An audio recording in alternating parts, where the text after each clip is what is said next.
got really excited the first time we saw concept art from the art team. And I was like, whoa. And I kept sending this concept art to friends and tests, like, yo, you gotta check this out. We get to design a new character, something that we've never seen before. We went into like the toy box and pulled out like the coolest, biggest action figures that we had. One of the superpowers of the team is your life experience, right? How do you see the world? Everybody sees the world differently. Art team, like, Oh, they killed it.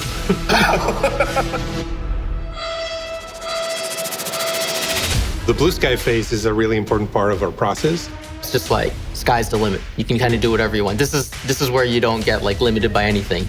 You hear people throwing these words over and over again. Action, blockbuster, colorful. So we take notes and we take those and like, guys, we got 2 weeks. You know, we're gonna do this really cool exploration. A lot of those things, you know, that you see on the screen, they're those seeds that come from those 2 weeks where we do all the blue sky form. We landed on the final look for New Muna by continue the blue sky phase for concept.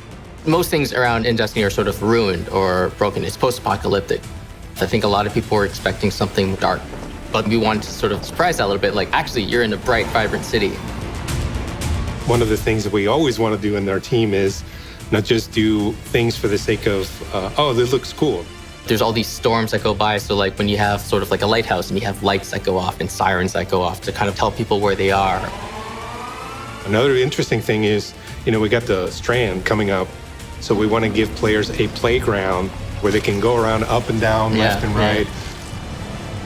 New Moon is definitely very different from our previous release. Starting all the brainstorming is like, all right, team, Destiny is going to have a new character, something that we've never seen before. When we conceived of the Cloud Striders, we wanted to create a heroic archetype that was distinctly non-Guardian, something that pushed the extent of what you thought the Destiny universe had to offer. The most important part of the Cloud Striders to me is the sacrifice that they're making, which is unlike the Guardians, they don't have unlimited lives. They only get one shot, and in fact, it's even shorter because they have like a 10-year lifespan from when they start their service. Once I heard that, I was like, okay, can we reflect in the visuals, like the age? We wanted to show the age.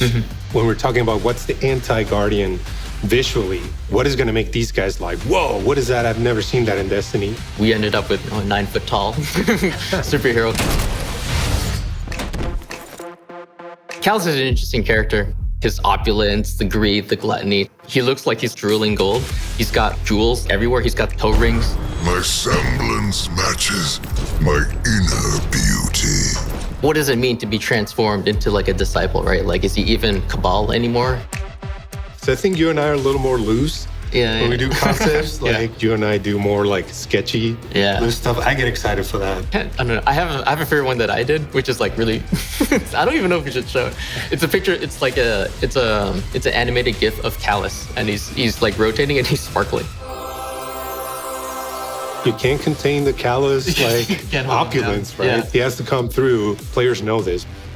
Players know this Callus. So this is a new Callus that joined forces with the Witness. This calls for a toast, does it not?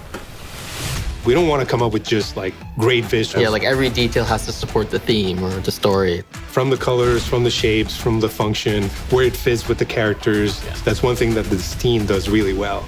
There's a lot of thought going behind all the concepts and the ideas, and seeing the demos, like seeing in the game, trying things out, getting inspired by that, going in, doing the concepts, and then coming back, and the back and forth between the teams. Seeing it done, like complete, you know, have the flow from the Wind of Neptune, and then we have all the flow from like Strand, and how it's kind of like coming together, sense, right? There's something about like teamwork where like things are pollinating each other, and by the end it becomes like these very cohesive products. So it's really cool to see it all together.